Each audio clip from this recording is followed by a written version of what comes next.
I really think about it as, I think some HR people think that they are the advocate, they're the voice of the employee. They are the advocate for the employee in this really tough world where the employer is out to get employees, but I'm here to be that person who's got their back. For me, that's a union rep. That your only vested interest is the employee and not the company. For me, as an HR person, my vested interest is the success of the business, and I want to help employees in an effort to empower the business.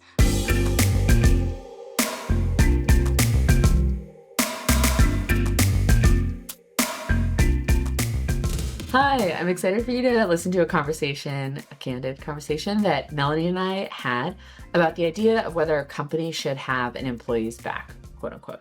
It ends up being a discussion about what really is the role of manager. Does the idea of sort of different generations, the youth, Gen Z, millennial, etc., have an impact on this?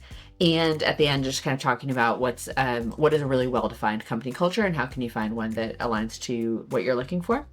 And since I've got you, if you are at a company and you do not like your compliance training, your employee hotline, your HR case management, please come check out Athena. We're doing compliance in a really modern way, and we would love to work with your company. On to the show.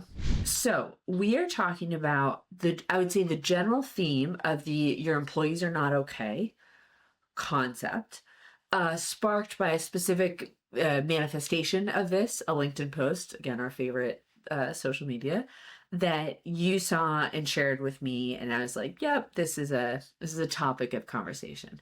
Melanie, how would you describe said LinkedIn post? Yeah, well, I think the first sentence was essentially, what are you doing to make sure your employees know that you have their backs? And that just stood out to me because the reality is, I think that's a false premise and a false promise to make to employees that you have their backs, because that's just not their job. That's almost like saying a manager's job is to protect their direct reports. Like that's not a manager's job. Like a manager's job is to empower them and hold them accountable to high standards.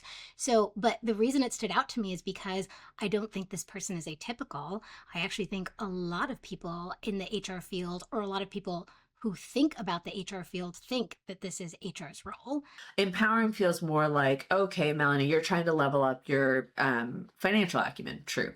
I'm going to introduce you to Jim. True. Yeah. And you guys are going to chat. Having your back feels more like saying, Melanie, you're having a hard time at home with mental health, processing the news, right? Like that. I guess, like, what do you think having your back means? So the way that I've heard employees describe it, because I do have a lot of employees, like throughout my history, I've had employees come to me and say, like, my manager doesn't have my back, or that sort of thing. Oh, okay, that's an interesting one. Oh yeah. It comes up. Yeah, it comes up in like manager feedback surveys. It'll come up on one-on-ones when they come to me to talk about their managers. And what they mean is, oh, someone like publicly gave me constructive feedback in front of everyone, and my manager didn't stand up to like defend me.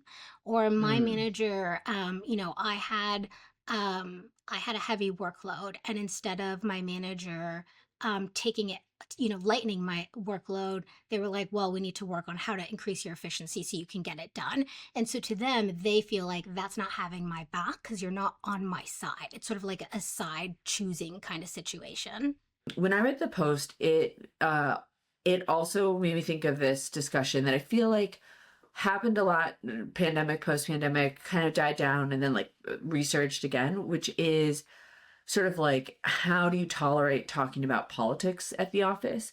It's not the exact discussion, but it feels a little bit the same, because I feel like in that LinkedIn post, there was a lot of like sort of assumptions of like, in particular, certain groups of employees are feeling afraid, are feeling X, are feeling Y. Do you connect this to the broader, how should we handle politics at work? Should your company sort of have a public stance? Like, or do these feel like two kind of separate things? Oh, interesting. I mean, my knee-jerk response is that I have always thought of them as different things, but I can't, hearing you talk about them now, I could see where there is some overlap there. It's a very tricky thing in terms of what do employees expect out of their workplace, and what do they think are the expectations of their employer. And to be honest, I think there's a lot of misalignment that's never explicitly addressed at most companies. Yeah, because I feel like the idea of my company has my back, like to me, I'm sort of like, well, what? Yeah, it could have your back in the examples of like almost this very like work thing, like I screwed up and someone yelled at me, and I want my manager to go like defend me. Yeah. But I often think of it more in the I am having a hard time, whether it's almost like a personal issue or a personal related to the political issue. Mm. So like Yeah. women are struggling to process Yeah. misogyny. Employers, what are you doing to protect your obviously like that was like a I feel like very big post-pandemic or I guess depending on how you define the pandemic, like and that has like died down a bit, but like I guess that's why I was going there. Interesting. Okay, so I'll say here's why I think that, and in the end, having heard you out, here's why I think for me they're two distinct things. Hmm. One is the tone of that post. Honestly, if I'm being super candid, gave me like union vibes. Like I'm a union rep. I'm a union rep, and I've got your back against this company, this employer who's the bad guy. Mm. And I think a lot of HR people Or bad girl. or bad girl. Look at Check that. yourself, Melanie. Thank you. Check I'm yourself. sorry. That was terrible of me. My bad, people. My bad. But Women can be toxic bosses too. yes, Roxanne, you would know firsthand. You would know firsthand, wouldn't you? I just want to inspire the next generation of That's toxic girl fair. bosses. Yeah. I think we should. I think we should. We need equity across both genders here. No, but I really think about it as, I think some HR people think that they are the advocate, they're the voice of the employee. They are the Mm. advocate for the employee in this really tough world where the employer is out to get employees, but I'm here to be that person who's got their back. For me, that's a union rep. That your only vested interest is the employee and not the company. For me, as an HR person, my vested interest is the success of the business, and I want to help employees in an effort to empower the business. But at any point when helping the employee becomes in conflict with helping the business, then at that point I am no longer doing my job. And for the record, like I want to give a clear example here so that people aren't making assumptions here. If by helping an employee, what that means is I want to spend half of our entire year's budget on a mental health resource, that would be lovely. Don't get me wrong, that would be so lovely for the employees short term. And also, we would quickly go out of business, not have any money to do the other things that we need to do to run the business. And then all those employees that I was supposedly advocating for now don't have a job because we couldn't sustain the business. I think it's all about expectation setting, and I don't think enough companies do that. I'll be honest, I think we talked about this. I can't remember if it was in a podcast or in a one-on-one. When I They're was getting blurred because there, we're not recording. we're now recording. These are the actual conversations we have. Right. But I remember when we were recruiting for my most recent direct report, who's now been with us for about 6 months now. In the interview process, I made a decision that I was like, I'm like too strapped for bandwidth to try and be like the best possible manager and be super accommodating to any employee that comes in. So I'm just going to be upfront about people who love working with me as a manager. These are the things they love about me, and the people who hate working with me as a manager, these are the things I hate that they hate about Mm. me. Like, are you cool with that? Like, which of these things gives you pause? And it was just wonderful because it set the tone from the start that like I'm not going to do these things very well. If you're not cool with that, we should part ways now. If you're okay with it, great, let's partner.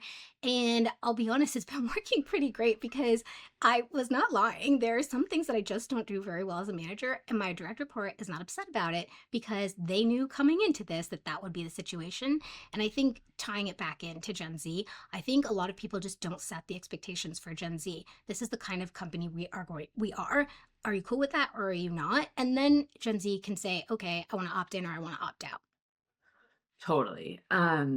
There was this idea, Anne and I, when we were first starting the company, heard about the idea of an anti-sell interview, where essentially after you have Yeah. like made an offer, you're excited to work with someone.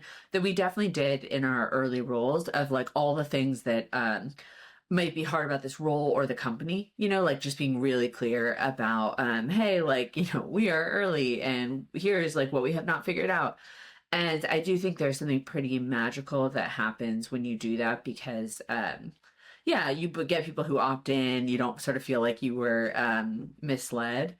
It feels vaguely like my husband and I got together like 10, 15 years, I don't know, after knowing each other. And so it was sort of like, you knew, like, there couldn't be this moment of like, wow, I had no idea that you had this personality quirk, because it's just like, you kind of know a lot. Yeah. And that's not to say I specifically did an anti-cell, but just like, Wait, that's actually very impressive. I didn't know you guys knew each other for 10 to 15 years before getting together. That's, yeah, the wow, fact very that I can't impressive. tell you like exactly what we knew each other through since sophomore year of college until Oh, like after we were both out of the army. So that's like 10 years. Yeah. yeah, that's a long time. It's a long time. Honestly, And though, through like situations where it was like, either we were like very tired, very hungry, very grumpy, very hot in like, Western Georgia, jumping out of planes or something. So I feel like we had been literally battle tested, and that all of my really bad personality traits had absolutely come out. I really like that. I think everybody should do that. Everybody be friends for 10 to 15 years, and then you can decide if you want to, get together. I feel like something I am noticing is you and I are aligned. That is a good thing in that we literally work at the same place. So it would be probably a little bit hard if we disagreed on something so fundamental. But for me, a couple thoughts come to mind. I'm curious, like, kind of where you land. One is like, I'm not convinced we're right, but I'll say like I'm convinced we're right for us. Like, I Hmm. think like this whole conversation about like what is a manager's job is like just deeply entwined with like what company culture you sort of have. And I think a company culture, um, I've heard this quote that I've become obsessed with. The risk of insult is the price of clarity. Meaning, like, I think a prospective employee can be very insulted by the idea of Yeah. Melanie standing out on LinkedIn and say, I will not have your back. But at least you would be incredibly clear, and there would be a type of employee, prospective employee, who's Yeah. like, this, I want Yeah. this. What comes Yeah. to mind for you? I mean, I think that's exactly right. I think, what's too bad about a lot of these conversations is that I think people fill in the blanks of the unspoken things and assume that what I'm saying or what you're saying is that, like, if you're an employee and you feel this way and you disagree with us, you're bad and you're not going to succeed in the world. I Yeah. don't think that's true at all. I think that you probably won't succeed at our company because our company has a different set of values and a different culture. But I think you would be a great employee at another company that had a culture that aligned with what you're looking for. And so I think what it means is be on the lookout for if you're on the employer side, make sure you have clarity so that you're attracting the right kinds of employees versus figuring that out along the way and then having to part ways very roughly. And if you're an employee and you know what you're looking for, be on the lookout for that in the roles that you apply to. And I think it's like be on the lookout and try to figure out ways to suss out the truth of it. So like Melanie, your example of, when you were interviewing for your like Yeah. ops associate about like not sometimes people exaggerate how great of a manager they are or something, so I feel like there's questions like if you ask, are you supportive? Most people are like, yes, like great. But like Melanie, can you think of a question that gets at a little bit more like the how you would really suss this out? Oh, I could think of like a million. I mean, one would be literally, hey, tell me as a manager, in your past reviews, like what are the things that your direct reports have flagged as strengths and what are the things that your direct reports have flagged as more challenging things that they have to work around. I could think about like as a manager, what are tell me about like the most inconvenient direct report that you ever had and what about them was inconvenient. If you're worried about work life balance, literally say, how do you define work life balance? And when have you found misalignment with a direct report? Like, ask the questions that are not yes, no, or obvious answers. Ask questions that really force them to give you a true answer. I think it's that, and then I think it's shutting up after the question because sometimes we all Yes. have a tendency to lead the witness, which Hmm. which can be really tricky. And then I'll just give a shout out to my favorite tactic that I've trolled you on consistently, which Oh, is yeah. back channeling can be a great thing here, even if you're an employee considering joining a company, which is like go find people who have worked there at varying roles at different time periods and go ask them. But yeah, to me, the idea of just being incredibly clear, like I think there's companies who have been so well defined in their brand and what they're about. And I think that's like so much better than kind of having this very squishy, like, we're sort of having our employees back, but also we demand excellence. And people should tune in to your, I think you're giving a talk at Transform that's like kind Yes. of tangentially related, right? It's about this idea of like companies suddenly becoming super hardcore and we don't have anyone's back. Instead, like you grind here 7 days a week in office. So I think that will be a very interesting little chat. Yeah, tune in. I'm excited for it. Like and subscribe, as the youth says. Okay. Good talk, Melanie. Boom. I've been waiting my whole life to say this. If you like this episode, please like, subscribe, and follow us on LinkedIn, because that's the only social media platform where we hang out.